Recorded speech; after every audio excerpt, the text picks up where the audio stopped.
Our buildings are the leading cause of greenhouse gas emissions for our city operations. So when we look to construct a new facility, it's really important to be thinking about our climate action plan goals and our sustainability plan. Sustainability was considered at every single stage of the design process. We continuously evaluated what the building looked like and how it performed, thinking about the heating and cooling systems, energy generation capacity, the types of materials we were using to build the enclosure, and then, of course, how building occupants were feeling and how that would impact people who use the space. This building really gets to be a gateway or introduction for our residents to come to this park. We want to create quality services and connections and community spaces, and we're very hopeful that this park and this site does that for people for many years to come.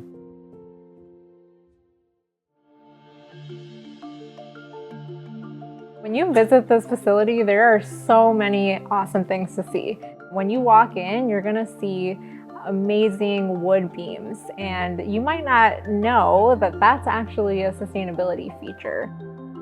The design team did a life cycle assessment for different structural materials. So what are the carbon emissions or global warming impact of creating that material? We looked at wood and compared that to different types of conventional steel structures.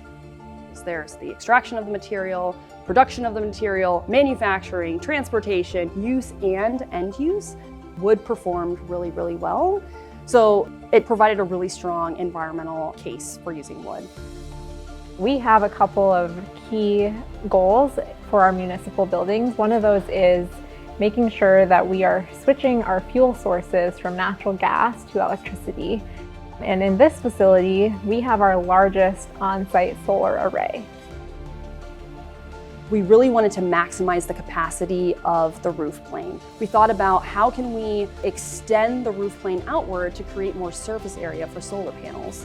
Not only did that make more space for solar panels, but it also created these kind of beautiful moments around the building where there's overhangs, creating kind of a unique outdoor gathering space for people. Those overhangs also provide shading, and so there's less sun coming into the space and heating up the space, which in turn reduces internal heat gain loads and reduces cooling needs. This facility runs on the most efficient heating and cooling system. Geothermal heating essentially takes advantage of the subsurface temperatures of the earth. There are deep boreholes and liquid gets circulated throughout those boreholes that then gets condensed and pumped through the HVAC system and distributed via ductwork. So we're not wasting heat energy in that process, and that helps us have a lower electric usage. You'll also notice in this facility that there's a lot of daylighting in the gallery and as well as in the classrooms with those solar tubes helping us save energy as well.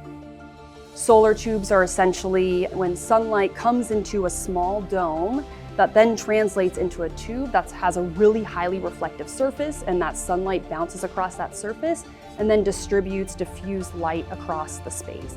We're getting a lot of daylighting within a really deep floor plan.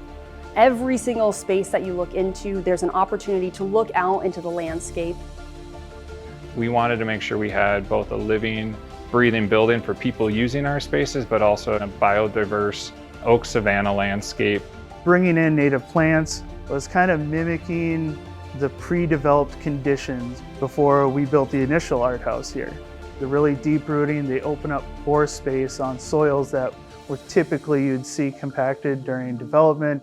Essentially what it does is it just turns the area into a giant sponge, which reduces runoff further into our storm system. So we set the bar really high. I hope that we'll continue to see 100% electric facilities, and that we'll continue to look for things like daylighting and energy efficient appliances and conservation measures in our facilities.